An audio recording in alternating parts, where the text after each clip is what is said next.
17 February, new moon and solar eclipse, twin flame energy update। नमस्कार, essential channel से मैं रूपाली आप सभी का बहुत बहुत स्वागत करती हूँ। 17 फरवरी 2026 को न्यू मून के साथ सोलर एक्लिप्स भी है, जो नॉर्मल एक्लिप्स नहीं है। हाँ, भारत में इसका असर नहीं देखा जाएगा, पर क्योंकि आप ट्विन फ्लेम से हाईली अट्यून्ड सोल्स हैं, तो आप पर इसका असर होगा। इस एक्लिप्स को रिंग ऑफ फायर एक्लिप्स भी कहते हैं, और अगर आप स्पिरिचुअली अट्यून्ड हैं, आपको आपकी डिवाइन मैस्कुलिन की कलेक्टिव ट्विन फ्लेम्स की एनर्जी पिक होती रहती है, जो थोड़े टाइम के लिए आपको सेंसिटिव कर सकता है। You may notice a natural urge to withdraw from noise, drama और क्राउडेड स्पेसेस। ये सब आपको अननेसेसरी लगेंगे। शांत वातावरण, सॉलिट्यूड प्लेस से लगाव बढ़ता जाएगा, क्योंकि तभी आप इंट्रोस्पेक्ट करेंगे। इस शांतिपूर्ण लम्हों में आप जीवन के अशांत पलों को सुलझा पाएंगे। ये न्यू मून एंड एक्लिप्स आपको लाइफ के उन एरियाज को सरफेस में लाएगा जो अब तक आपने हाफ फिनिश छोड़ा हुआ है। चाहे आप कितने ही प्रिटेंड कर लें, पर अब उस एरियाज पर आपको वर्क करना होगा। किसी के साथ कोई बातचीत हो, कोई टेंशन हो या कोई कन्फ्लिक्ट, अब आपको अपने ऊपर इमोशनल वेट नहीं रखना है, क्योंकि ये आपको अब तक सिर्फ ड्रेन ही किया। आपको करना क्या है? You have to remove the emotional weight. You have to close a chapter, letting go of certain things. Transformation का ये मतलब तो नहीं कि आप अपने अस्तित्व को खो दें। ट्रांसफॉर्मेशन के वक्त जो आपका ऑलरेडी ऑथेंटिक साइड है, वो सेम रह जाता है। Transformation shows you what is meant to stay will stay ever when everything else is shifting। इस कॉस्मिक शिफ्ट का ट्विन फ्लेम्स पर असर कैसा होगा? आप देखेंगे सडन इनविटेशन। ये इनविटेशन आप अपने डिवाइन मैस्कुलिन से भी रिसीव कर सकते हैं। कहीं भी, किसी भी एरिया में ये हो सकता है। साथ में कोई वेंचर, साथ में कोई बिजनेस, साथ में कोई प्रोग्राम, या लाइफ सिचुएशंस रिलेटेड डिस्कशन के लिए इनविटेशन। ये इनविटेशन बहुत ही खास होगा, और कलेक्टिव में बहुत से ट्विन फ्लेम्स डिवाइन फेमिनिन इसे अपने डिवाइन मैस्कुलिन से रिसीव करेंगे। ये इनविटेशन कहीं भी, किसी भी एरिया के लाइफ में आपके हो सकता है। ये डिपेंड करेगा twin flame to twin flame, या आपके अभी जिस एरिया पर वो डिपेंड करेगा कि कौन से एरिया से रिलेटेड ये इनविटेशन जाएगा। आप अगर अनमैरिड है तो इनविटेशन मैरिज रिलेटेड बातचीत से शुरू होगी, कमिटमेंट रिलेटेड बातचीत से शुरू होगी। सो ये डिपेंड करता है, जिसकी आपको उम्मीद नहीं थी। अनएक्सपेक्टेड कन्वर्जेशन शुरू होंगे। ऑफ कोर्स डिवाइन मैस्कुलिन से मिलेंगे आपको ये कन्वर्जेशंस अनएक्सपेक्टेड, जिसको आपको बिल्कुल उम्मीद नहीं थी। दे कैन रिवील ऑप्शंस और क्लैरिटी। एक्लिप्स डिवाइन मैस्कुलिन्स के मेंटल पैटर्न को शिफ्ट करेगा। सिर्फ एक कन्वर्जेशन और आपके जर्नी की दशा बदल जाएगी। जो अभी जिस स्टेट में है, जिस लेवल पर है अभी आपकी जर्नी, उसकी बिल्कुल डायरेक्शन चेंज हो जाएगी, सिचुएशन चेंज हो जाएगा, एक लेवल अप जाएगा। सिर्फ एक कन्वर्जेशन और आपकी जर्नी की बिल्कुल बहुत बड़ा पॉजिटिव वे में आप इसको लीजिएगा। पॉजिटिव बदलाव आप देख पाएंगे। छोटी छोटी चीज़ों में बड़ा रिएक्शन मत दीजिए, because this is the time of heightened reactions. Small things feel bigger.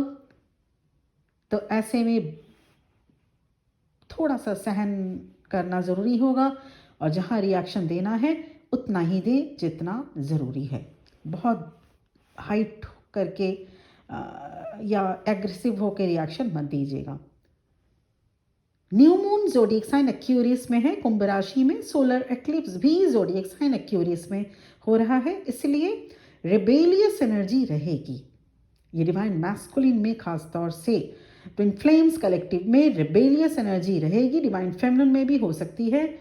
Love based rebellion रहेगा ज़्यादातर, लव बेस्ड रिबेलियन। जो ट्विन फ्लेम अभी भी इनर वर्क नहीं किए हैं वो किसी भी एरिया में विद्रोह कर सकते हैं, फैमिली के साथ या लाइफ के किसी भी सिचुएशन में किसी भी इंसान के साथ रिबेलियस हो सकते हैं। ऐसे में अपने जो एक सिचुएशनल जो इफेक्ट है उस पर क्लच कंट्रोल आपको रखना होगा।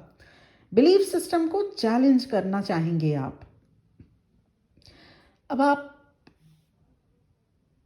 मैं पॉइंट 1, 2 एंड 3 डिस्कस करना चाहूँगी जो इम्पॉर्टेंटली आप सब देख पाएंगे होते हुए solar eclipse and new moon इस फेज में।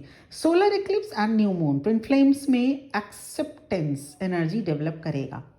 Acceptance for this journey, accepting to process life's highs and lows. तो ये ट्विन फ्लेम खासतौर से डिवाइन मैस्कुलिन्स के लिए है, एक्सेप्टेंस उनके लिए। अब वो एक्सेप्टेंस पर काम करेंगे कि हाँ ये इनसे मेरा सोल कनेक्शन है, ये मेरी डिवाइन फेमिनिन है, ये एक जर्नी है जिस प्रोसेस पे हम आगे बढ़ रहे हैं। ये एक्सेप्टेंस में डिवाइन मैस्कुलिन काम करेंगे, इस पर वर्क होगा ये सोलर इक्लिप्स न्यू मून के बाद। सेकंड, कोई ऐसी विश जो बहुत लंबे समय से आप चाह रहे थे पूरा हो, वो अचानक एकदम से पूरा हो जाएगा। Spiritual rewards and wish fulfilment के आसार बहुत अधिक हैं। थर्ड, कोई बहुत दिनों से चला आ रहा लीगल मैटर सॉल्व होगा और आपके फेवर में होगा डिसीजन। अगर आप किसी लीगल मैटर लीगल इशू से गो थ्रू कर रहे हैं जो कि बहुत लंबे समय से चला आ रहा है, जो आप हो सकता है सोच रहे थे कि ये फैसला ये डिसीजन आपके फेवर में होगा या नहीं, लेकिन ये आपके फेवर में होगा, ये ट्विन फ्लेम के फेवर में होगा। लीगल मैटर, कोई भी लीगल इशू अगर चल रहा है बहुत लंबे समय से, वो डिवाइन फेमिनिन डिवाइन मैस्कुलिन के फेवर में होगा। अब तक जो डिवाइन मैस्कुलिन इंट्रोस्पेक्ट कर रहे थे, अंदर ही अंदर सिचुएशन को, डिवाइन फेमिनिन को, इस जर्नी को समझने की कोशिश कर रहे थे, वो अब इंट्रोस्पेक्शन से बाहर निकलकर एक्सप्रेसिव हो जाएंगे। एक्सप्रेसिव हो जाएंगे, उन्हें क्लैरिटी मिलेगी। It's associated with movement.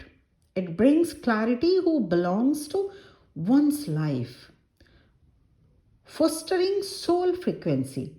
Sudden awakening होने से divine masculine twin flame journey को एक्नॉलेज कर पाएंगे। इसीलिए ये जो सोलर इक्लिप्स है, भले ही भारत में नहीं विजिबल होगा, पर इसका ये बिल्कुल भी ये नहीं होगा कि हम सबकी लाइफ में इसका इफ़ेक्ट होता ही होता है। जो अट्यून्ड सोल्स हैं, जो हाई लेवल के मास्टर सोल्स हैं और जो ट्विन फ्लेम्स जिसे कहा जाता है, वो उन पर ये सोलर इक्लिप्स, चाहे आप इस पृथ्वी के जिस भी एरिया में क्यों न रहें, सोलर इक्लिप्स लूनर इक्लिप्स का इफेक्ट होता है। तो ये effect sudden soul awakening, sudden soul recognition कराएगी। डिवाइन मैस्कुलिन के लिए ये बहुत ही खास मूवमेंट और इवेंट होने जा रहा है, जिसका इफेक्ट डिवाइन फेमिनिन अपनी जर्नी पर देख पाएंगे। और सोलर इक्लिप्स बिल्कुल भी ये मत मानिएगा कि it's a one day event, होता है एक ही दिन है, पर इसका असर कम से कम 3 से 6 महीने तक आप देख पाएंगे। तो ये ऐसा बिल्कुल भी नहीं है कि 17 फरवरी को सोलर इक्लिप्स होगा तो उसके बाद 17 फरवरी को ही ये सब सिचुएशन सामने आने लगेंगे। 17 फरवरी से ये सारे सिचुएशन सामने आने ज़रूर लगेंगे। वो उनके ज़्यादा जो इनर वर्क कर लिए हैं, जो इनर वर्क के प्रोसेस में है, जो डिवाइन फेमिनिन, और जिन्होंने इनर वर्क अभी तक नहीं शुरू कर पाए कोई भी रीज़न से, उनको 3 से 4 महीने में ये देखने को मिलेगा। लेकिन इनर वर्क शुरू करना होगा। Inner work is a mandatory for divine feminine in twin flame journey. और जो ये पूछते हैं कि सिर्फ डिवाइन फेमिनिन ही क्यों, तो मेरा ये मानना है कि वो इस जर्नी में बिल्कुल भी नहीं है, क्योंकि कोई भी डिवाइन फेमिनन इनर वर्क करना चाहेगी अगर वो ट्रू ट्विन फ्लेम जर्नी में है और अगर ट्रू डिवाइन फेमिनन है।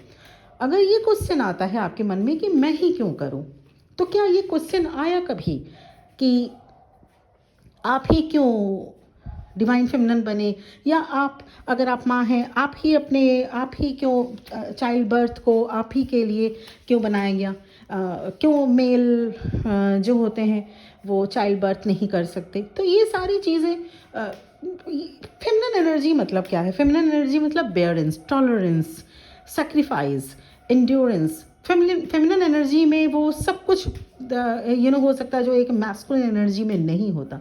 तो फेमिनन एनर्जी मतलब हमारी पृथ्वी माँ ने कभी कहा है कि मैं ही इतना बोझ क्यों सहूँ। तो ये फेमिनन एनर्जी में अगर आप ट्रू फेमिनन एनर्जी में हैं और अगर आप जर्नी में हैं वाकई में, तो ये क्वेश्चन तो मन में नहीं आएगा कि मैं ही क्यों करूं, डिवाइन मैस्कुलिन इनर वर्क क्यों नहीं करेंगे। और अगर ये आ रहा है तो फिर से रीचेक करिएगा कि आप इस जर्नी में है भी या नहीं। और फिर से वही एक बात, इस जर्नी में सब कोई नहीं हो सकते।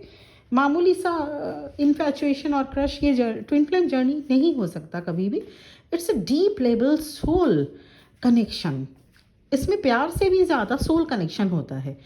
तो ये इस जर्नी में सब कोई नहीं हो सकते, और हाँ इस जर्नी में होते हैं, पर इस जर्नी में जो होते हैं वो इस जर्नी को बहुत ही शिद्दत से इनावा करके इस जर्नी को कंप्लीट भी करना चाहेंगे। For any type of help and support आप मेरा नंबर इस वीडियो के डिस्क्रिप्शन बॉक्स में पा सकते हैं और स्क्रीन पे स्टार्टिंग में ही शो किया जा चुका है। और कंफर्मेशन रिलेटेड या इनर वर्क रिलेटेड, या अगर आप सब कुछ कर चुके हैं, आप कंफर्म भी हैं, इनर वर्क भी कर लिए, फिर भी आपकी जर्नी मूव नहीं कर रही है, आपको कुछ होता हुआ दिख नहीं रहा है, कंप्लीशन की ओर आप आगे ही नहीं बढ़ पा रहे, स्टक है जर्नी, तो क्या रीज़न है स्टक रहने का? या कोई और life situation related reading, career reading, या any life situations related reading, soulmate related, अगर आप ट्विन फ्लेम में नहीं हैं, अगर आप किसी सोलमेट से डील कर रहे हैं, तो पर्सनल सेशन, पर्सनल रीडिंग आप अवेल कर सकते हैं। और ये था ओवरऑल वीडियो।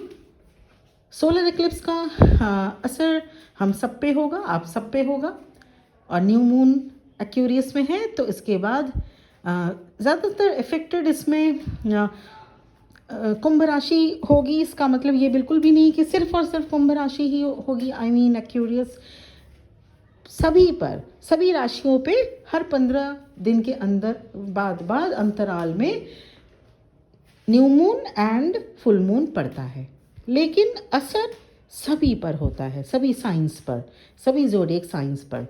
तो ये पड़ रहा है इस बार एक्वेरियस में, लेकिन ठीक हर बार की तरह सभी साइंस, सभी ज़ोडिएक साइंस अफेक्टेड होंगे। किस तरह से अफेक्टेड होंगे वो मैंने अभी बताया।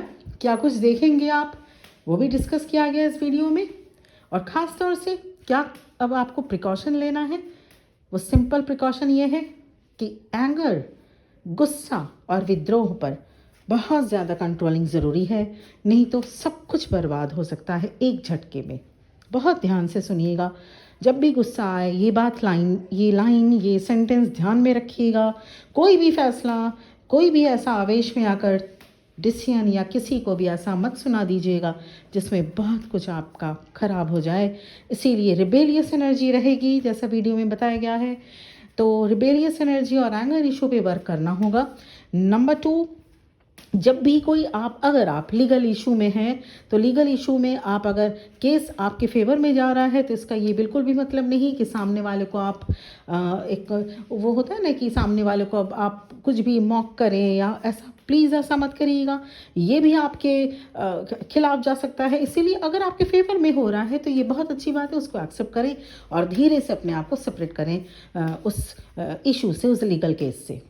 And third and last, very very important, ये जो फेज़ है, इस फेज़ में आपको इम्पॉर्टेंटली ये ध्यान रखना होगा कि किसी भी टाइप के अगर आप ऐसे सिचुएशन में हैं जो आप डिसीजन नहीं ले पा रहे हैं, तो डिसीजन इमीडिएट उस दिन, खासतौर से 17th और कुछ हद तक 18 फरवरी, पूरी तरह से 100% 17 फरवरी, और क्योंकि असर मैंने कहा वो रहता है, तो 18 फरवरी तक मेजर लाइफ डिसीजन मत लीजिएगा।